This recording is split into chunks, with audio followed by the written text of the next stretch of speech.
हरे कृष्णा, राधे राधे। आज आपको सोमवार व्रत की कथा और भगवान शिव की आरती बताती हूँ। अपनी पिछली वीडियो में आपको सोमवार व्रत पूजा की विधि बताई थी। भगवान भोलेनाथ को प्रसन्न करने के लिए आप भी सोमवार का व्रत कर रहे हैं, तो शिव व्रत कथा को सुनकर अपने उपवास को अच्छे से पूरा करें। व्रत करते हुए व्रत कथा सुनने का विशेष महत्व होता है, इसलिए पूजा के समय इस व्रत कथा को जरूर सुनें। अब प्रेम से, मन से, भाव से सोमवार व्रत की इस पवित्र कथा को सुने। एक नगर में एक धनी व्यापारी रहता था। दूर दूर तक उसका व्यापार फैला हुआ था। नगर में उस व्यापारी का सभी लोग मान सम्मान करते थे। इतना सब कुछ होने पर भी वो व्यापारी बहुत दुखी था, क्योंकि उस व्यापारी के कोई पुत्र नहीं था। दिन रात उसे एक ही चिंता सताती थी, उसकी मृत्यु के बाद उसके इतने बड़े व्यापार और धन संपत्ति को कौन संभालेगा, उसका तर्पण कौन करेगा। पुत्र पाने की इच्छा से वो व्यापारी प्रति सोमवार भगवान शिव की व्रत पूजा अर्चना किया करता था। सायकाल को वो व्यापारी शिव मंदिर में जाकर भगवान शिव के सामने घी का दीपक जलाया करता था। उस व्यापारी की भक्ति देखकर एक दिन पार्वती जी ने भगवान शिव से कहा, हे प्राणनाथ, ये व्यापारी आपका सच्चा भक्त है। कितने दिनों से ये सोमवार का व्रत और पूजा नियमित रूप से कर रहा है। हे भगवान, आप इस व्यापारी की मनोकामना अवश्य ही पूर्ण करें। भगवान शिव ने मुस्कुराते हुए कहा, हे पार्वती, इस संसार में सबको उनके कर्मों के अनुसार फल की प्राप्ति होती है। प्राणी जैसा कर्म करता है उन्हें वैसा ही फल प्राप्त होता है। इसके बावजूद पार्वती नहीं मानी। उन्होंने आग्रह करते हुए कहा, नहीं प्राणनाथ, आपको इस व्यापारी की इच्छा पूरी करनी ही पड़ेगी। यह आपका अनन्य भक्त है। हर सोमवार आपका विधिवत व्रत करता है, पूजा अर्चना करता है, आपका भोग लगाकर एक समय भोजन ग्रहण करता है। आपको इसे पुत्र प्राप्ति का वरदान देना ही होगा। पार्वती जी का इतना आग्रह देखकर भगवान शिव ने कहा, सिर्फ तुम्हारे कहने पर मैं इस व्यापारी को पुत्र प्राप्ति का वरदान देता हूँ, लेकिन इसका पुत्र 13 वर्ष से अधिक जीवित नहीं रहेगा। उसी रात भगवान शिव ने स्वप्न में उस व्यापारी को दर्शन देकर उसे पुत्र प्राप्ति का वरदान दिया और उसके पुत्र के 13 वर्ष तक की आयु की बात भी बताई। भगवान के वरदान से व्यापारी को खुशी तो हुई, लेकिन पुत्र की अल्पायु की चिंता ने उस खुशी को खत्म कर दिया। व्यापारी पहले की तरह सोमवार का विधि व्रत करता रहा। कुछ महीने पश्चात उसके घर एक अति सुंदर पुत्र उत्पन्न हुआ। पुत्र जन्म से व्यापारी के घर में बहुत खुशियां मनाई गई। बहुत धूमधाम से पुत्र जन्म का उत्सव मनाया गया। व्यापारी को पुत्र जन्म की अधिक खुशी नहीं थी, क्योंकि उसे पता था कि उसके पुत्र की अल्पायु है। ये रहस्य उसने घर में किसी को नहीं बताया। जब पुत्र 12 साल का हुआ तो व्यापारी ने उसे शिक्षा प्राप्त करने के लिए वाराणसी भेजने का निश्चय किया। व्यापारी ने पुत्र के मामा को बुलाया और कहा कि तुम पुत्र को शिक्षा प्राप्त करवाने के लिए वाराणसी छोड़ाओ। लड़का अपने मामा के साथ शिक्षा प्राप्त करने के लिए चल दिया। रास्ते में जिस भी जगह पर मामा और भांजा रात्रि विश्राम के लिए रुकते थे, वो वहां पर यज्ञ और ब्राह्मणों को भोजन कराते थे। लंबी यात्रा के बाद मामा और भांजा एक नगर में पहुंचे। उस नगर के राजा की कन्या के विवाह की खुशी में पूरे नगर को बहुत सुंदर सा सजाया गया था। निश्चित समय पे बारात आ गई, लेकिन वर का पिता अपने बेटे की एक आंख से काना होने के कारण बहुत चिंतित था। उसे इस बात का भय सता रहा था कि जब राजा को इस बात का पता चलेगा तो कहीं वो विवाह करने से इनकार ही ना करते, इससे उसकी बदनामी होगी। वर के पिता ने लड़के को देखा तो उसके मस्तिष्क में एक विचार आया। उसने सोचा, क्यों ना इस लड़के को दूल्हे की जगह पर बिठा दूं और राजकुमारी के साथ विवाह करा दूं।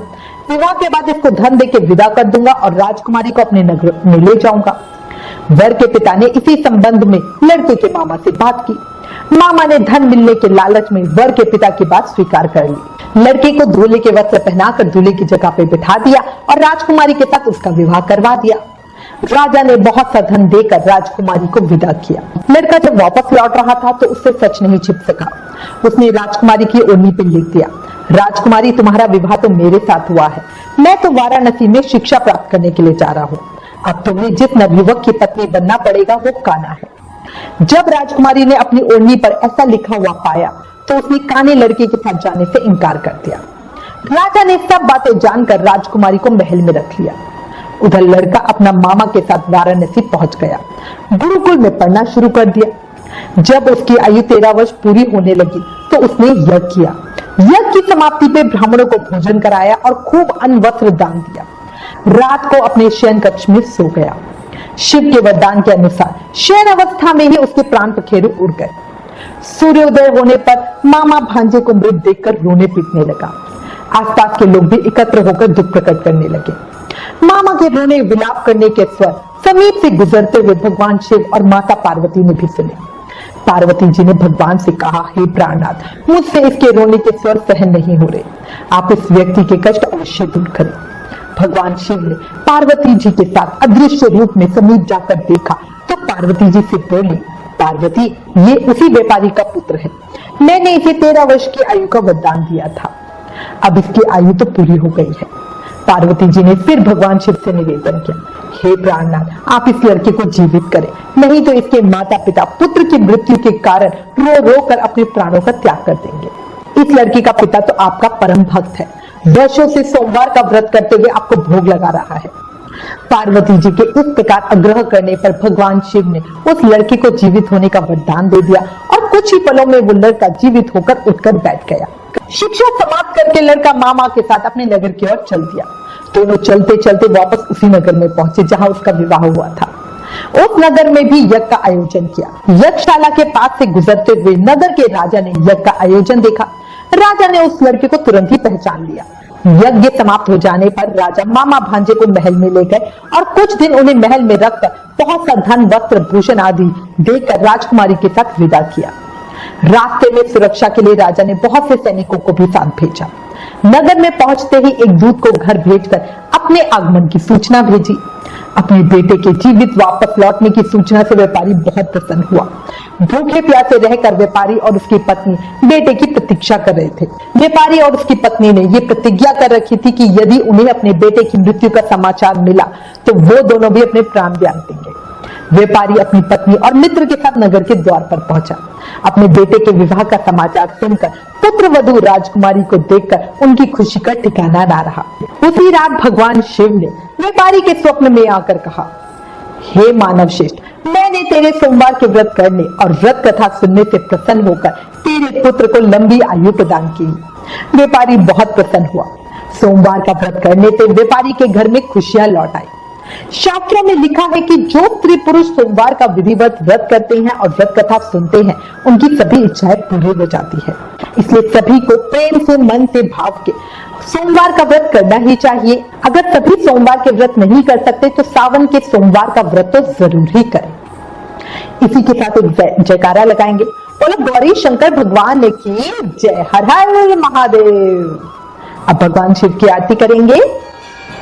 ओम जय शिव ओंकारा, स्वामी जय शिव ओंकारा, ब्रह्मा विष्णु सदाशिव, ब्रह्मा विष्णु सदाशिव, अर्धांगिनी धारा। ओम जय शिव ओंकारा, एकानन चतुरानन पंचानन राजे, स्वामी पंचानन राजे, हंसासन गरुणासन, हंसासन गरुणासन, वृक्ष वाहन साजे।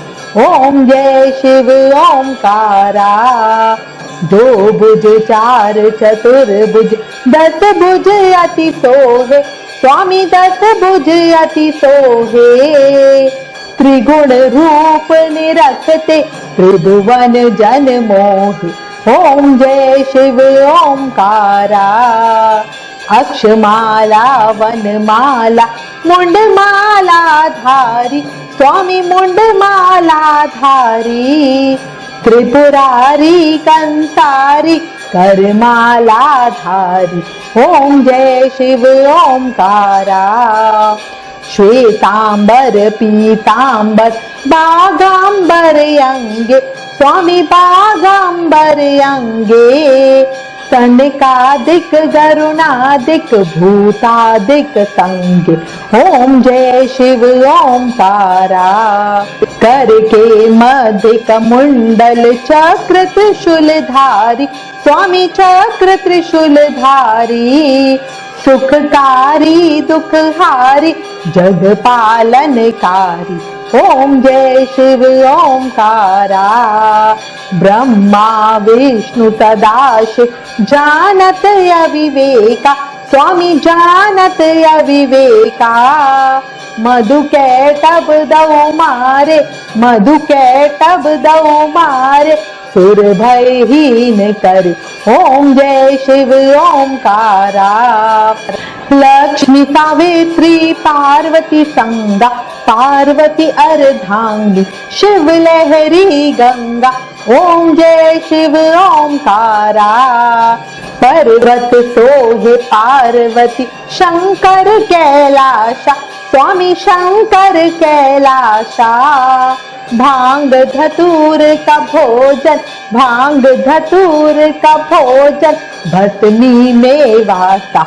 ओम जय शिव ओंकारा। जटा में गंग बहत है, गलन मुंड माला, स्वामी गलन मुंड माला। शेष नाग लिपटत है, ओढ़त मृग छाला। ओम जय शिव ओंकारा। काशी में विराजे विश्वनाथ, नंदी ब्रह्मचारी, स्वामी नंदी ब्रह्मचारी।